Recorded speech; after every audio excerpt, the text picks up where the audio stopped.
Olá, eu sou o Fernando Rocha e esse é o Na Medida do Possível ou Quase, um não manual sobre a vida saudável. Não manual porque a gente, felizmente, não tem manual.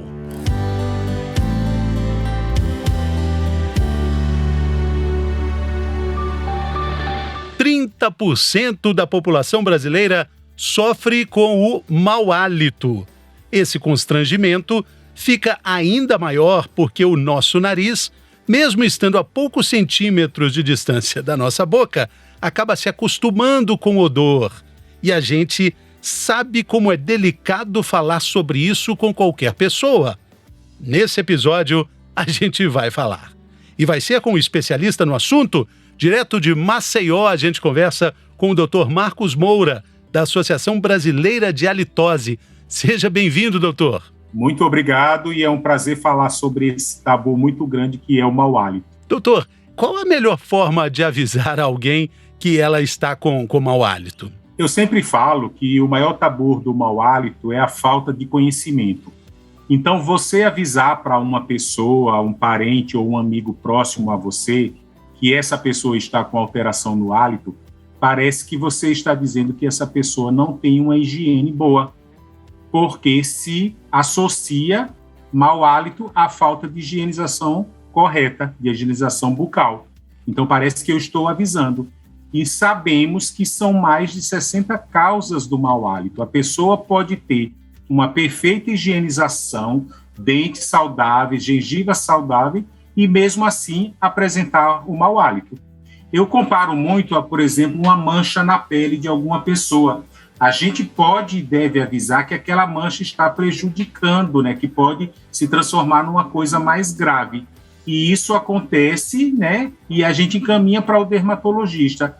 Mas aí, no caso do mau hálito, eu avisar parece que não. Parece que eu estou dizendo que aquela pessoa precisa se cuidar melhor e não é assim.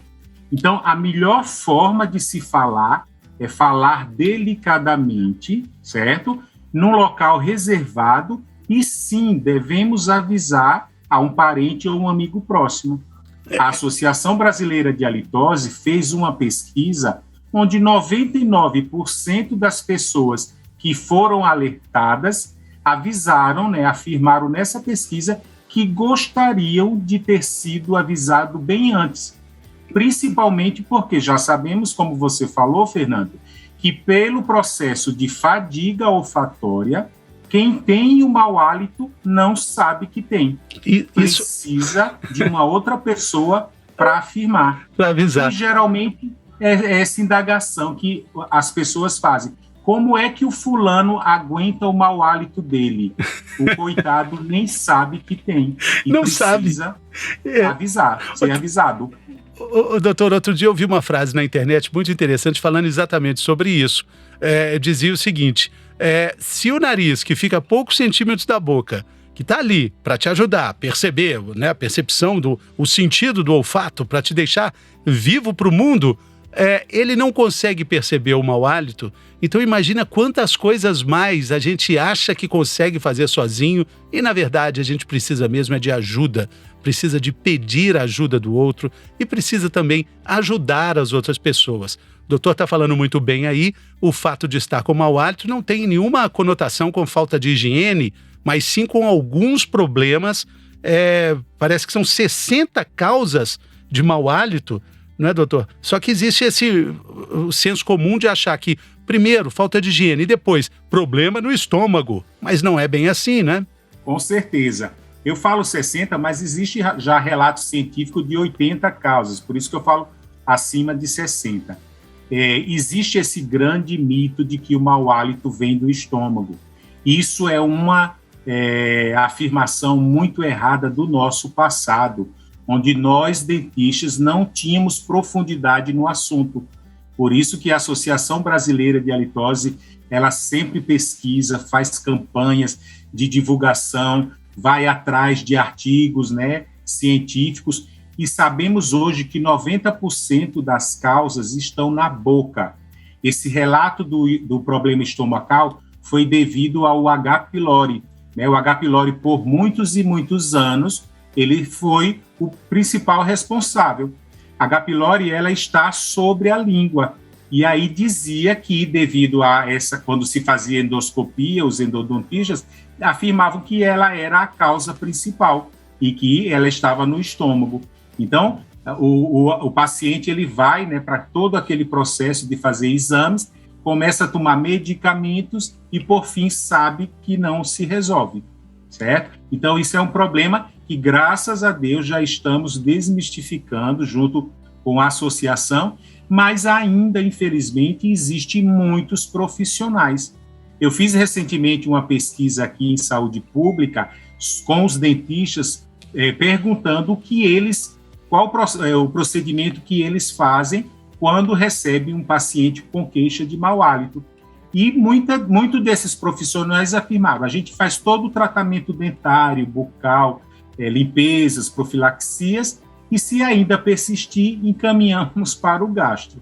Então, infelizmente, nossos profissionais ainda não estão preparados a conduzir.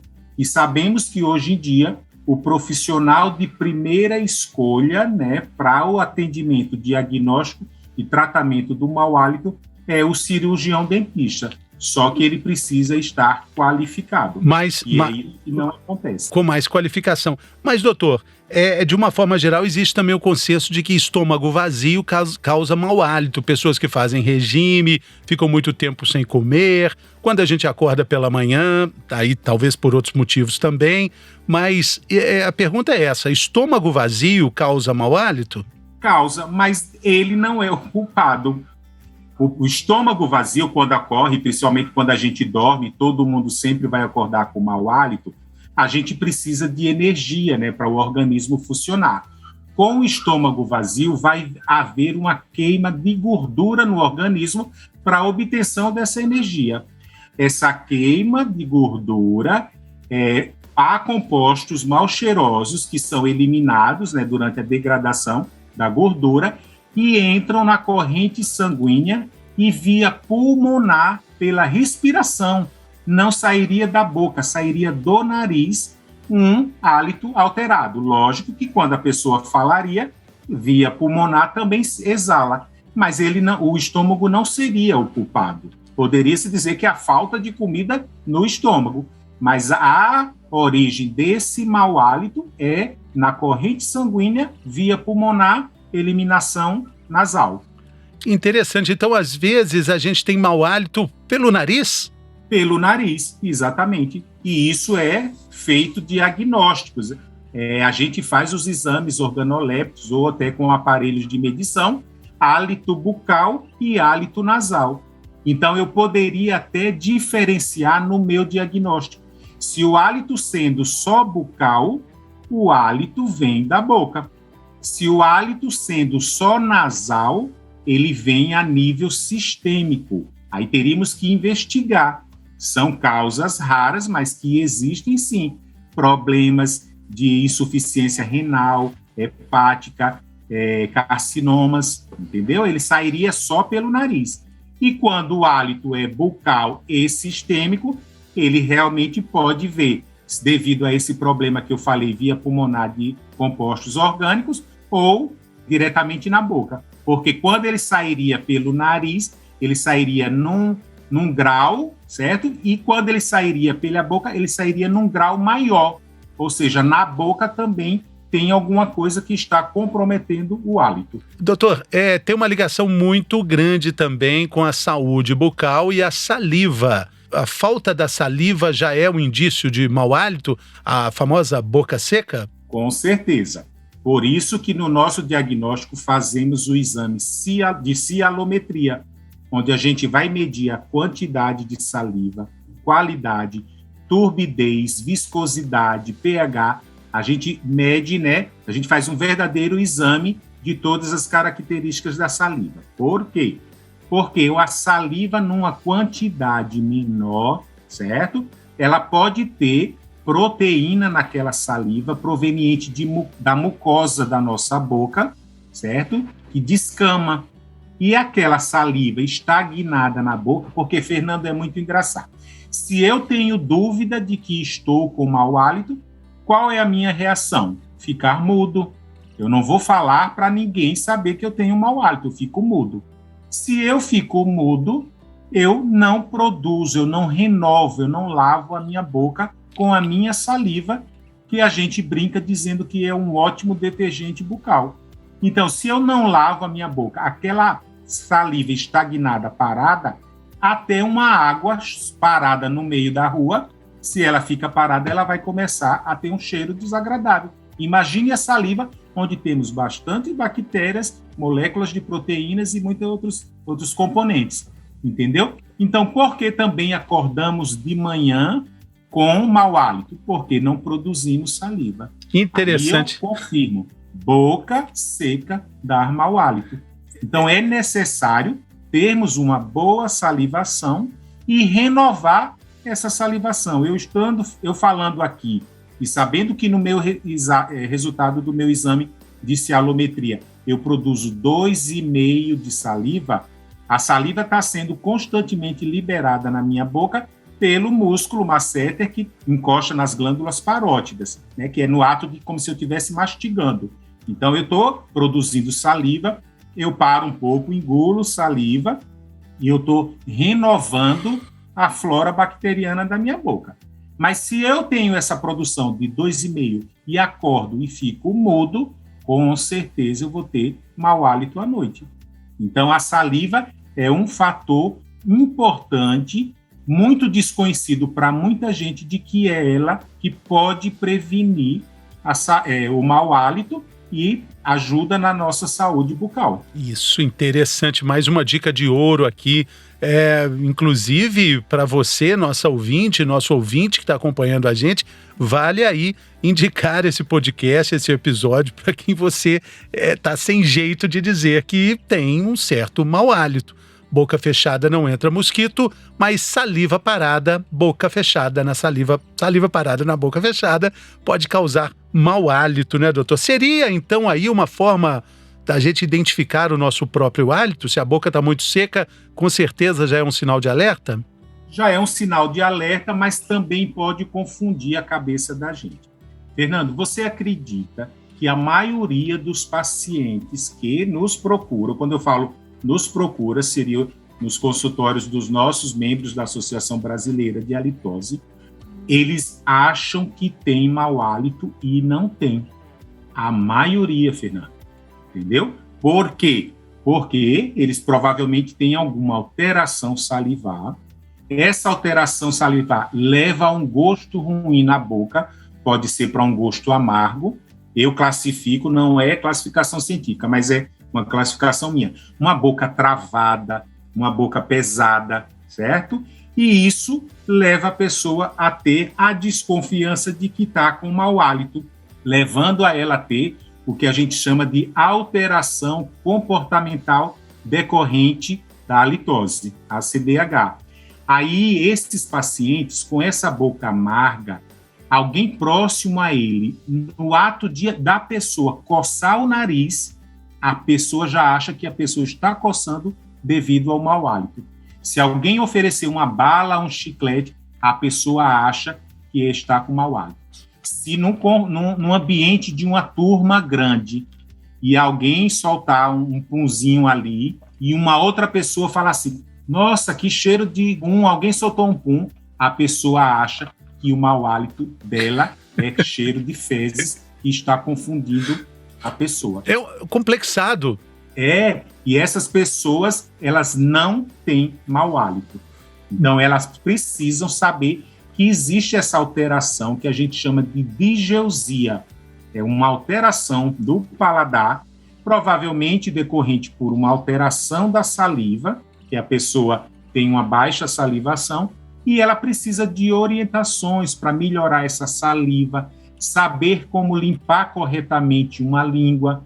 Na língua existem as papilas valadas, que são as papilas do gosto amargo, e elas estão na região mais posterior da língua, lá na garganta, recebendo um muco, quase 24 horas, da respiração, que a gente promove a formação desse muco, e esse muco acontece o gotejamento nasal posterior, que é amargo.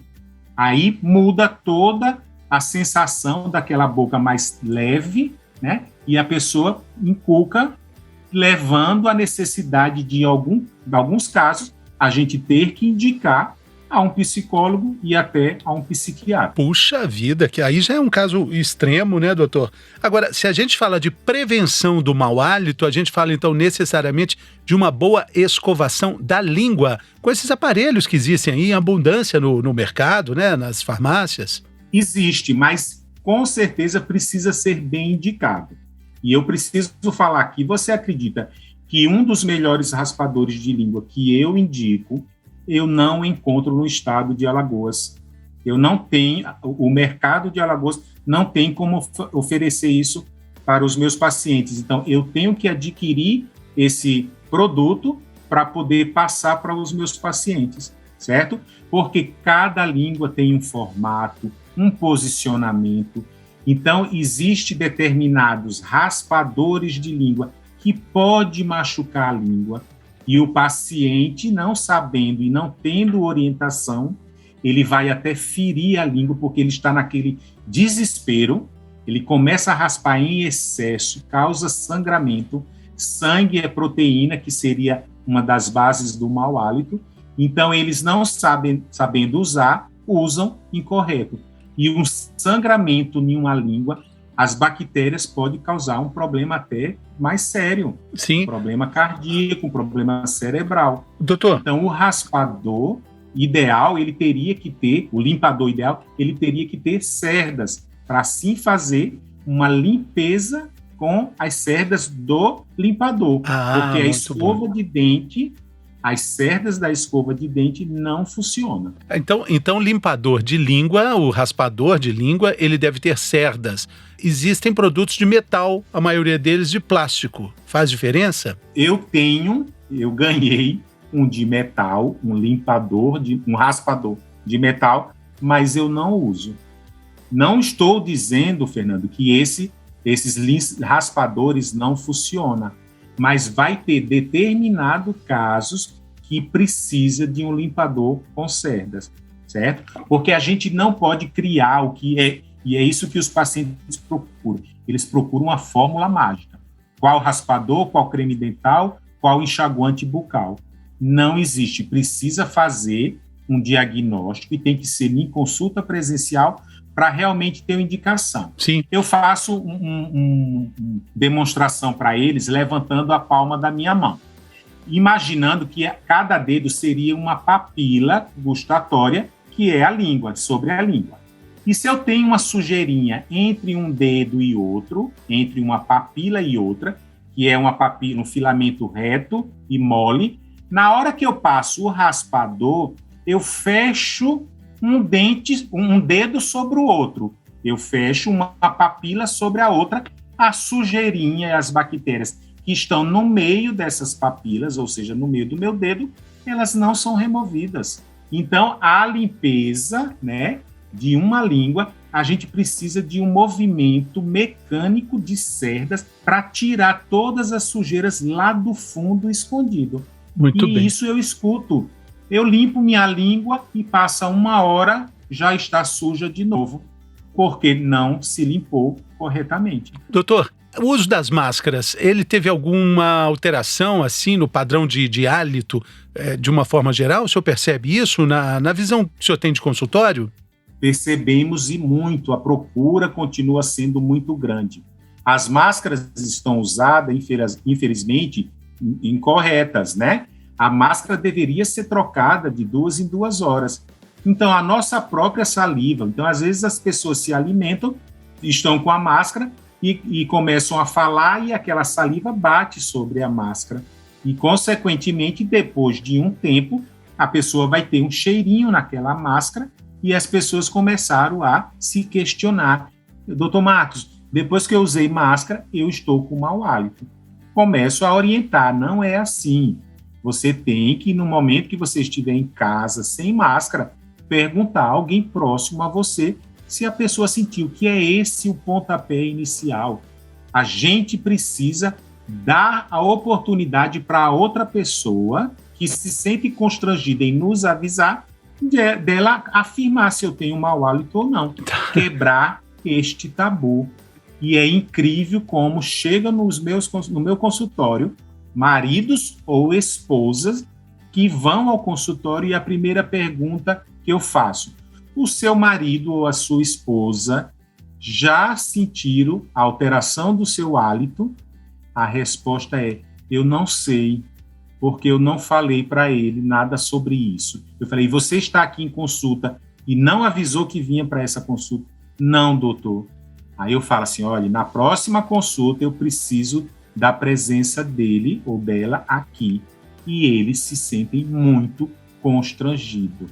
Precisamos quebrar este tabu. Você, ouvinte que está nos escutando, se você tem dúvida do seu hálito, pergunte a alguém próximo a você. E não precisa se constranger. Eu tenho mau hálito? Não, não precisa. Pergunte assim. Olhe, fale até uma dica. Olha, eu escutei o podcast hoje do Fernando sobre o mau hálito. E aí foi questionado assim, será que... Aí eu estou perguntando para você, você já sentiu alguma alteração no meu hálito? É só isso.